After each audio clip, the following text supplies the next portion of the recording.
আমি আল্লাহ তাওয়াক্কুলকারীকেও ভালোবাসি। আল্লাহ সূরা আলী ইমরানের 59 নম্বরের শেষ অংশে বলেন, ফাতাওয়াক্কাল আলাল্লাহ ইন্নাল্লাহা ইউহিব্বুল মুতাওয়াক্কিলিন।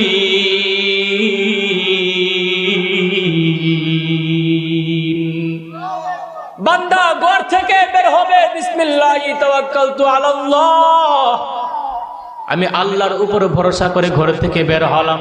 কার উপরে ভরসা থাকবে? প্রত্যেকটা ঈমানদারের ভরসা থাকবে আল্লাহর উপরে। বর্তমান জমানার মধ্যে মানুষের ভরসা চলে গেছে গাড়ির মধ্যে, নৌকার মধ্যে, টাকা পয়সার মধ্যে, জমির মধ্যে, বিদেশি পোলার কাছে। ঠিক না বে ঠিক? কথা বলেন না কেন? ঠিক না বে ঠিক? বলে এই বছর যদি আমার জমিতে বেশি বেশি দাম না ফলাইতো, আমি না খাইয়া ঘরে মইরা যাইতাম। এরে গোলাম না না। আবার বলে এই বছর যদি গরু প্রতিদিন 5 কেজি দুধ না দিত, বাজারে গিয়া যদি বিক্রি না করতে পারতাম, করে না খাইয়া মরতে হইতো। আবার কেহ কেহ বলে সন্তান বিদেশ পাঠাইলাম, সন্তান যদি বিদেশ থেকে মাসে মাসে 50,000 টাকা না পাঠাইতো, তাহলে ঘরে পরে আমার মরণ হয়ে যাইতো।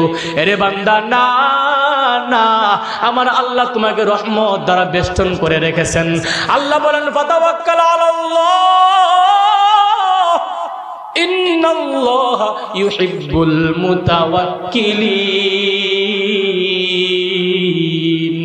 আমার বান্দা আমি আল্লাহর উপর তাওয়াক্কুল করবে, আর আমি আল্লাহ তাওয়াক্কুলকারীকেও ভালোবাসি। আল্লাহর ভালোবাসা পেতে হলে নবীর অনুসরণ করব কিভাবে? আমি নবীকে ভালোবাসি, কিন্তু নিজের জানের চেয়ে না। জিহাদ চাই, জিহাদ চাই, লাগলে পরে আমি নাই।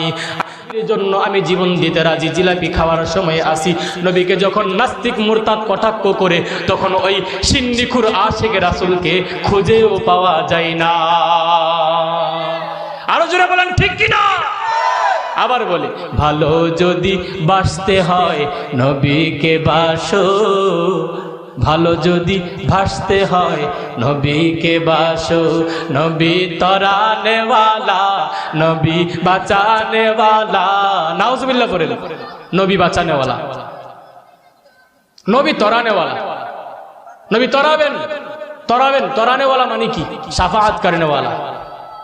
নবী শাফাআত করবেন, এও আল্লাহর আদেশে। আল্লাহর আদেশ ছাড়া কেউ কোনো কদম সামনে বাড়াইতে পারবে না, কোনো কথা বলতে পারবে না।